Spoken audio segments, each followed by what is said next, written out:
We're here at Riverbend Elementary School to speak with Elementary Principal Ryan Beck about preparations for fall teaching and learning. And we're excited to hear what he has to say about welcoming back our students. We'll be ready. It'll look a little different, but it's still school.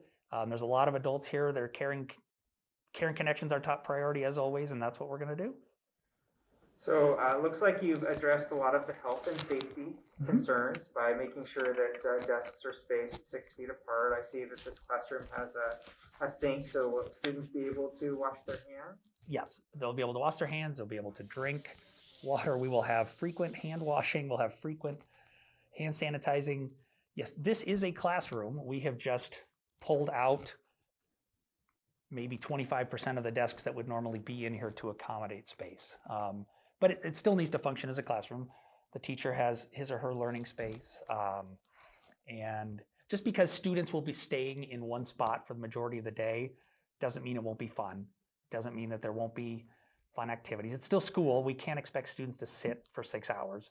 They'll get up and move. There will be lots of social interaction times, but we're really focusing on the cohort. So if your cohort has 16 students, those are the students that you'll be with while you're here, so we can limit the amount of interactions with other groups. The adults will come to the students and support them in whatever space they're in. So it looks like this learning space is getting ready for reading and writing and math. And so students will continue to focus on the core content areas. Yes, we still are planning on 90 minutes a day of reading and 60 minutes of math every day, plus music, plus art, health, social studies, science. How we deliver it will look a little different, but it will still be the same instructional content that we've always provided, and it will be provided by the people that provided it last year as well. So our qualified teachers who know best how to work with students. Yes. Support from our educational assistants and other staff members. Yes, we're lucky. We have close to 70 caring adults here who have been missing the thing that they enjoy the most, which is working with kids. And yes, all children will be with their teacher for core instructional time. Our main focus in school is math and reading, but we will have opportunities for music and movement and social engagement. Students will eat in their learning space, but we're going to make that fun. I remember when I was a teacher, it was always a treat to come in and eat with your teacher in your classroom, and they'll get to do that. I think the big thing for families to know is just that it's safe, it's fun, and it's school. It will look a little different when you drop your children off in the morning. We're not having volunteers and visitors in the class or in the school to just keep everybody healthy and safe. But just please be assured that when you bring your kids here to school, we're taking as great care of them as we did last year. So can you tell me a little bit more about what a student's day might look like with regards to teaching and learning? Certainly. So regardless of whether it's this year or last year, students will receive 90 minutes of reading instruction every day. There will typically be a whole group time where all of the students are learning about the essential parts of literacy.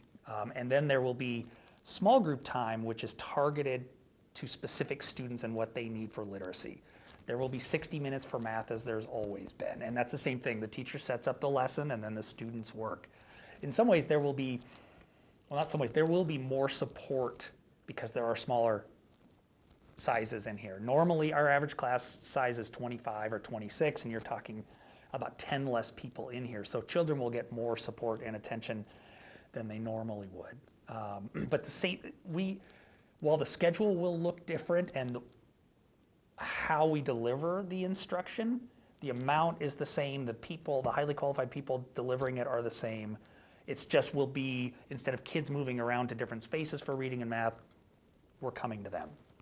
So can you tell me a little bit more about what student and teacher interactions will look like with the face covering precautionary measures in place? Sure. Our number one focus, care and connection, and that will continue.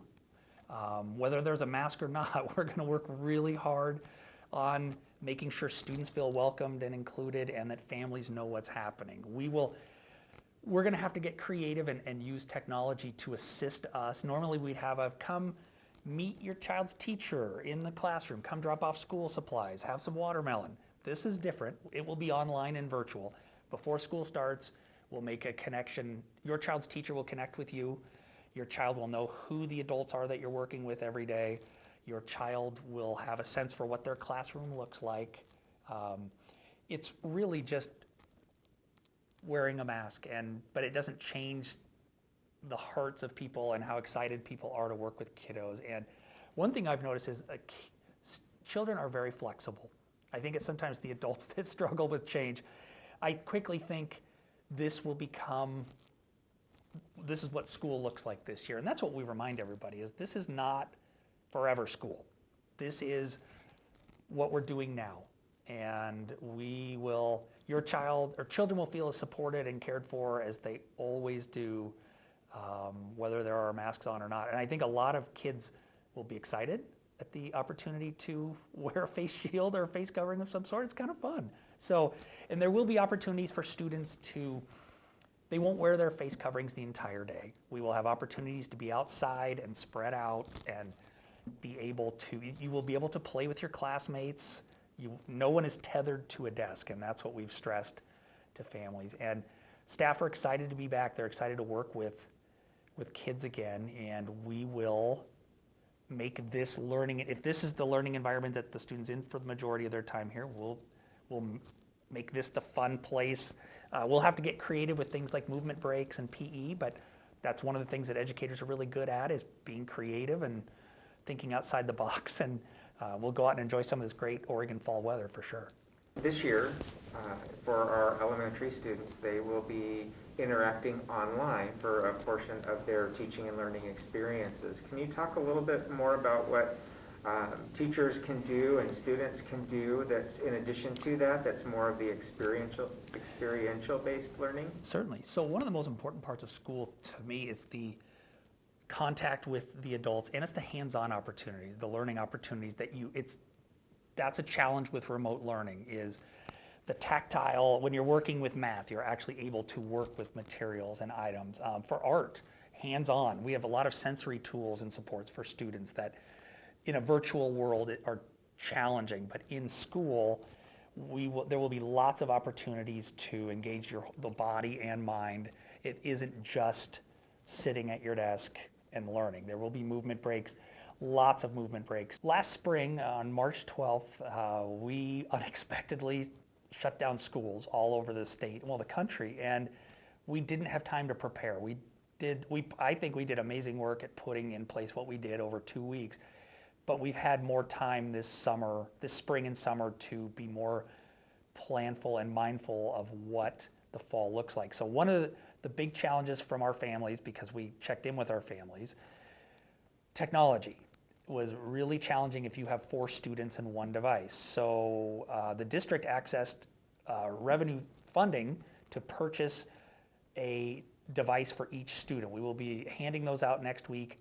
In addition to the other piece from families was we didn't have any materials at home to help my student do their work. So in addition to the technology devices that will be passed out next week, there will also be at-home school supplies, pencil, papers, all of the materials that our 4th and 5th graders to start with will need because they will be remote.